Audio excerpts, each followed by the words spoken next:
आज हम बात करेंगे देश में जो एक बहुत बड़ी चर्चा चल रही है। वो चर्चा ये अभी जो उदयपुर में कन्हैयालाल की हत्या की गई, उसके बाद अमरावती में एक टेलर की हत्या की गई और इसी के साथ साथ एक बहुत ख़राब वातावरण देश में पैदा हुआ। इसी के पहले हमने नुपुर शर्मा के बयान को भी देखा था, जिसके कारण कुछ सिरफिरे लोगों ने ये हत्याओं को अंजाम दिया। और इसमें कोई शक नहीं है कि कई मुसलमान समाज का एक तबका इसको ईश निंदा के रूप में देखता है और उस पर इस प्रकार से गतिविधि करता है। पर यहाँ मैं एक बात को बता दूं कि कई लोग इस बात को बताने की कोशिश कर रहे हैं कि इस हत्या की निंदा मुस्लिम समुदायों ने नहीं की, मुस्लिम ग्रुप्स ने नहीं की, उदार मतवादी लिबरल लोगों ने नहीं की। ये बिल्कुल गलत है। जितना भी मैंने अखबारों को ट्रेस किया है और फेसबुक और दूसरी चीज़ों को फॉलो किया है, उसमें ज़्यादातर मुसलमान संगठनों ने इसका निषेध किया है। कई संगठनों ने तो फतवा तक निकाला है कि इस प्रकार की हत्या करना ये गैर इस्लामिक है। ज़्यादातर लिबरल लोगों ने भी इसकी निंदा की है और कहा कि इस प्रकार की गतिविधि हमारे संविधान के विरोध में है। अब इसमें मैं थोड़ा सा पिछले वीडियो में भी शायद मैंने इस बात को बताया था कि पहले इसी प्रकार से जो शंभूलाल रेगर था, उसने कन्हैयालाल नाम के एक शंभूलाल रेगर था, उसने अफराजुल नाम के एक मुसलमान जो मज़दूर था, उसकी भी इसी प्रकार से बेरहमी से हत्या की गई। और उस हत्या के बाद, अफराजुल की हत्या के बाद हमने देखा कि कई संगठन खड़े हो गए। उन्होंने अफराजुल की हत्या का समर्थन किया और शंभूलाल रेगर के समर्थन में उन्होंने कार्यक्रम किए, फंड्स जमा किए, सपोर्ट किया। अब जहाँ तक अभी की हत्याओं का सवाल है, कन्हैयालाल और जो अमरावती के टेलर, इसके बारे में एक बात स्पष्ट हो जानी चाहिए कि ये दोनों प्रकार की घटनाएं किसी धर्म से संबंध नहीं रखती। दोनों प्रकार की घटनाएं निंदनीय हैं, पर दोनों प्रकार की घटनाओं का समर्थन करने वाले समाज में कुछ लोग हैं और हमें उनकी पूरी भर्त्सना निंदा करनी चाहिए। उस प्रकार के विचारों का पूरा विरोध करना चाहिए। अब जब ये बात हम कह रहे हैं कि इसका विरोध करना चाहिए, उसी के साथ साथ एक और बात हुई कि कुछ विचारक हैं, बड़े लीडर्स हैं। उसमें एक केरल के गवर्नर आरिफ मोहम्मद खान हैं, जो पहले कांग्रेस में थे, बाद में बदल कर अभी वो भाजपा सरकार ने उनको केरल का गवर्नर बनाया। उन्होंने कहा कि इस प्रकार की जो घटना है, उन्होंने खैर अफराजुल की हत्या, शंभूलाल रेगर का तो कोई दखल नहीं लिया। उन्होंने केवल कन्हैयालाल की हत्या के बारे में कहा कि कन्हैयालाल जैसे लोगों की जो हत्या हो रही है मुसलमान नौजवानों द्वारा, वो यहाँ की मदरसों की शिक्षा का परिणाम है। अब आरिफ मोहम्मद साहब की बात में कितनी सच्चाई है, ये हमें देखना चाहिए। और इसी बीच एक शब्द को लोकप्रिय बनाया गया है, वो है इस्लामिक आतंकवाद। दूसरे शब्द को लोकप्रिय बनाया गया है जिहादी आतंकवाद। पहली बात ख्याल रखना चाहिए कि ये दोनों शब्द जो लोकप्रिय बनाए गए हैं, वो 9/11/2001 के बाद बनाए गए हैं। 9/11/2001 को जो वर्ल्ड ट्रेड सेंटर पर 2 एरोप्लेन्स आए, उन्होंने वहाँ जो दोनों टावर्स गिर गए, उसके बाद करीब 3000 लोग, बेगुनाह लोग मारे गए। उसके बाद से अमेरिकन मीडिया ने इस्लामिक आतंकवाद शब्द को लोकप्रिय बनाया। और अब ये जो घटना हुई, जिसके कारण पूरे दुनिया के मुसलमानों पर एक धब्बा लगाने की कोशिश की गई कि ये इस्लाम की शिक्षाओं के कारण है कि इस प्रकार का आतंकवाद फैलता है, तो इस बात को मैं स्पष्ट कर दूं कि भारतीय मदरसे कई सालों से यहाँ हैं, सैकड़ों सालों से यहाँ हैं, पर इस प्रकार की घटनाएं 9/11/2001 के पहले नहीं होती थी। 9/11/2001 के पहले नहीं होती थी। तो इससे पहला हम सबक ये सीखते हैं कि 9/11/2001 के बाद निश्चित रूप से कुछ हुआ है, जिसमें मुसलमान नौजवानों का भटकाव पहले से बढ़ गया है। और उसका एक कारण, खैर मदरसों की जो शिक्षा हो उसको तो मैं ज़्यादा नहीं जानता, पर क्या भारत के मदरसे आतंकवादी रास्ते पर लोगों को ढकेलते हैं, इस बारे में मैं एक निश्चित रूप से कह सकता हूँ कि भारतीय मदरसों के बारे में इस प्रकार की कमेंट करना उचित नहीं है। क्योंकि अभी जो आतंकवाद और इस प्रकार के विचार आए हैं वो उस प्रकार के आतंकवादी समूहों द्वारा आए हैं जो पाकिस्तान के कुछ मदरसों में जिनको ट्रेनिंग दी गई। और पाकिस्तान के कुछ मदरसों में ये ट्रेनिंग क्यों दी गई, ये एक बड़ी योजना का भाग था जो 1970-80 के बाद अमेरिका के CIA, अमेरिका के विदेश विभाग और उन एजेंसीज़ ने शुरू किया। आप जानते होंगे पहले दुनिया में 2 सुपर पावर थे, अमेरिका और रशिया, और 1980 के दशक में रशियन फ़ौजों ने अफ़गानिस्तान पर कब्ज़ा किया। अब अमेरिका इसका जवाब देना चाहता था क्योंकि अमेरिका इस क्षेत्र में अपने प्रभुत्व को बनाए रखना चाहता था।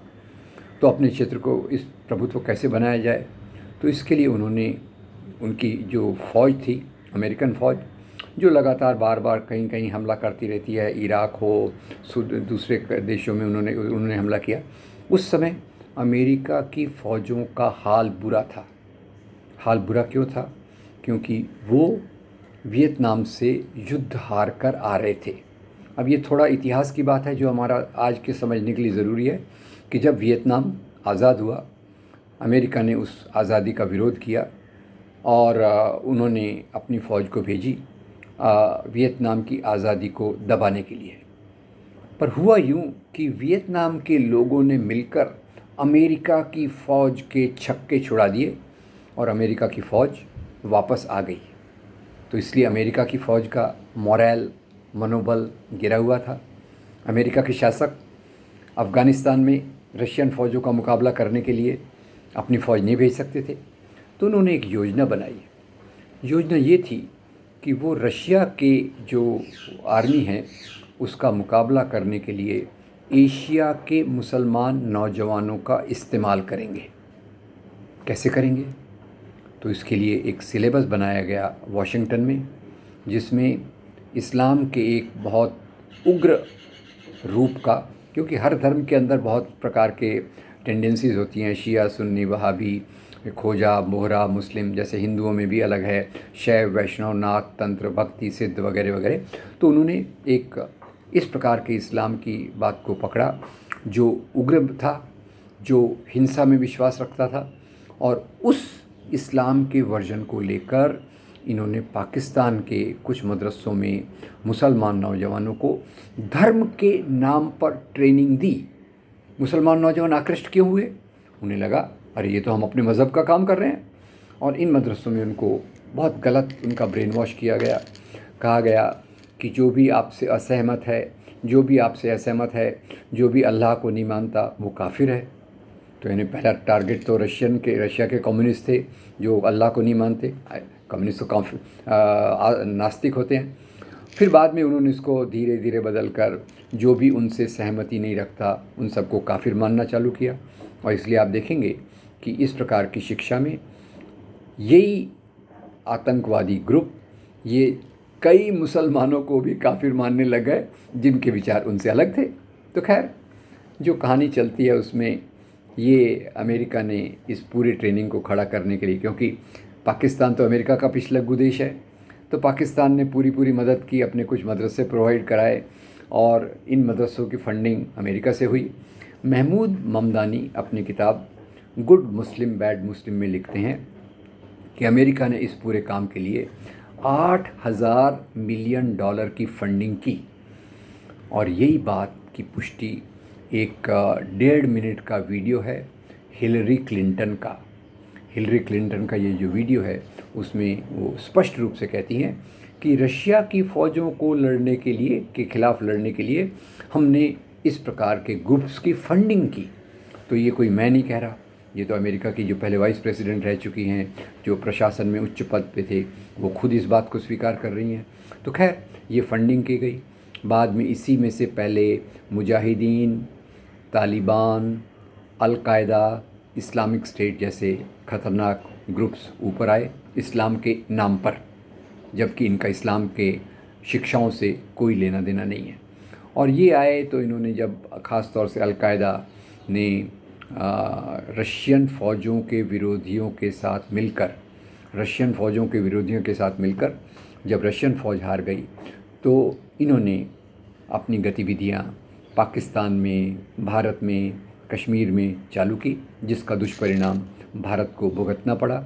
और इन्होंने भारत में आकर इन्हीं के कारण भारत में जो कश्मीरियत के आधार पे आंदोलन चल रहा था उसको एक सांप्रदायिक रंग दे दिया। और इनकी शिक्षाओं में ख़ास तौर से जो इनको ब्रेन वॉश किया गया उसमें था कि जो भी आपसे असहमत है वो काफिर है, काफिर को मारना जिहाद है, और जिहाद करते समय आप मारे भी गए तो आप सीधा अल्लाह के पास जन्नत में जाएंगे, जहां आपके लिए 72 हूरें आपके लिए तैयार खड़ी हैं। अब ये ब्रेन वॉश का जो मॉड्यूल था उसी के कारण फिर तालिबान बना, अलकायदा बना, और उनकी ख़तरनाक राजनीति इस्लाम के नाम पर चली। और इसी राजनीति को जब फिर उसका अंजाम हुआ 9/11 में, 2 टावर गिरे, 3000 बेगुनाह लोग मारे गए, तो अमेरिकन मीडिया ने एक और बहुत दुष्कर्म किया। वो मानवता के खिलाफ एक बड़ा अपराध था जब उन्होंने इस्लाम को आतंकवाद से जोड़ दिया। तो खैर उन मदरसों में आतंकवाद की ट्रेनिंग दी गई थी, ये बात सच है। अब यहाँ के मदरसों में क्या होता है उसके बारे में मुझे भी ज़्यादा जानकारी नहीं है, पर जितना मुझे जानकारी है कि इस प्रकार की शिक्षा जिसको आज जिहादी आतंकवाद कहते हैं, इस्लामिक आतंकवाद कहते हैं, वो उन मदरसों में ही दी गई थी जो पाकिस्तान में स्थित थे, जिनको अमेरिका ने सपोर्ट किया। और इसी अमेरिका ने इन आतंकवादी ग्रुप्स को हथियार भी सप्लाई किए गए। उसी महमूद ममदानी की किताब में CIA के डॉक्यूमेंट के मार्फत से बताया गया है कि कितने 7000 टन हथियार इन आतंकवादियों को प्रोवाइड किए गए अमेरिका ने, डायरेक्टली इनडायरेक्टली। तो ये घटना है। और जो हमारे राज्यपाल साहब, केरल के राज्यपाल साहब कंफ्यूज हो रहे हैं, वो पाकिस्तान के इन 2-3 मदरसों को, जिसमें वहाँ की लाल मस्जिद भी शामिल है जहाँ मुशर्रफ के ज़माने में एक बड़ी घटना हुई थी, उससे कंफ्यूज कर रहे हैं। अब ये मेरा कोई कहना नहीं है कि भारतीय मदरसों में किस प्रकार से शिक्षा दी जाती है, वो हम देख सकते हैं। मदरसे खुले हैं, उनका सुधार होना चाहिए, और उनको जितना आधुनिकीकरण किया गया उतना हमारे समाज के लिए बेहतर होगा, वो एक अलग बात है। पर इन मदरसों को इस प्रकार की सोच से जोड़ना ये पूरी तौर से गलत है। हमें वेस्ट एशिया में जो आतंकवाद खड़ा किया गया था उसके पीछे अमेरिका की तेल के कुओं पर कब्ज़ा जमाने की राजनीति को सोचना चाहिए। अमेरिका ने किस प्रकार से ब्रेन वॉश कराया उसको सोचना चाहिए। अमेरिका ने किस प्रकार से एक आक्रामक इस्लाम के वर्जन को वहाँ लागू करा के इन लोगों का जो ब्रेन वॉश किया वो सोचना हमारे लिए ज़रूरी है, नहीं तो हम गलत तरीके से सोचते रहेंगे। इसमें कोई शक नहीं है कि मदरसों की शिक्षा में सुधार होना चाहिए, मानवतावाद ज़्यादा आना चाहिए, देश के संविधान को भी वहाँ पढ़ाया जाना चाहिए, आधुनिक शिक्षा को भी किया जाना चाहिए। उन सब चीज़ों का मैं समर्थन करता हूँ। पर इस प्रकार के जो अभी जो आतंकवादी जिन्होंने जो उदयपुर में किया, रियाज़ अंसारी और गौस मोहम्मद, ये प्रकार के नौजवान जो गुमराह किए गए हैं वो वहाँ के प्रभाव से हुए हैं, ये समझना हमारे लिए बहुत स्पष्ट है। इसके लिए इनको पूरी सज़ा मिलनी चाहिए, इनकी पूरी निंदा होनी चाहिए। पर जो वास्तविक कारण है जो जहाँ से आया उसी में देखिए, अब पाकिस्तान के मदरसों में इनकी ट्रेनिंग की गई, और उसी पाकिस्तान में बाद में इन आतंकवादी लोगों ने 75,000 बेगुनाह लोगों को पाकिस्तान में मारा। इन्हीं मरने वालों में एक थी बेनज़ीर भुट्टो, जो पाकिस्तान की पूर्व प्रधानमंत्री थी। तो ये बिना पूरी चीज़ों को समझे इस प्रकार के गलत बयान देना मेरे ख्याल से हमारे समाज के लिए उचित नहीं है। इसलिए मैं आपके ध्यान में ये बात ला रहा हूँ कि जो पाकिस्तान के स्थित मदरसे थे उसका जो उद्देश्य था वो अमेरिका का था। पाकिस्तान उसके हाथ की एक कठपुतली था, और अमेरिका का उद्देश्य दुनिया के तेल के कुओं पर कब्ज़ा जमाना था। और यहाँ एक बात और स्पष्ट कर दूँ, ये जो आतंकवाद है इसका इस्लाम से कोई लेना देना नहीं है। आतंकवाद जो है ये वेस्ट एशिया में ही ज़्यादा है। अगर इस्लाम के कारण होता तो आपको ये इंडोनेशिया में ज़्यादा दिखता, दूसरे मुस्लिम मेजॉरिटी कंट्रीज़ में दिखता, पर आपको ये वेस्ट एशिया में ही क्यों ज़्यादा दिखता है? क्योंकि वहाँ तेल के कुएँ हैं। वहीं उन मदरसों को खड़ा किया गया जिसमें लोगों का ब्रेन वॉश किया गया। वहीं इन हथियारों की सप्लाई अमेरिका ने की, जिसका दुष्परिणाम आज पूरा दक्षिण एशिया भुगत रहा है।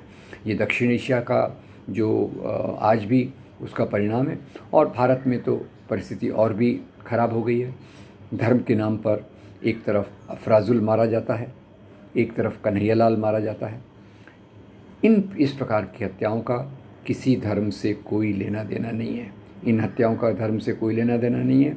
समाज के अंदर ऐसे तत्वों को जो हीरो बना के प्रस्तुत करते हैं वो गलत है। इनको एक आतंकवादी अपराधी के रूप में इन लोगों को सज़ा देना चाहिए। ये कोई हीरो नहीं है, ये हमारे समाज में कोई अच्छा काम नहीं कर रहे, और इस प्रकार के कृत्यों की पूरी निंदा हमेशा के लिए किया जाना चाहिए। मैं उम्मीद करता हूँ आपको ये वीडियो अच्छा लगा होगा। अच्छा लगा तो इसको फॉरवर्ड कीजिए, हमारे चैनल को सब्सक्राइब कीजिए। Thank you very much.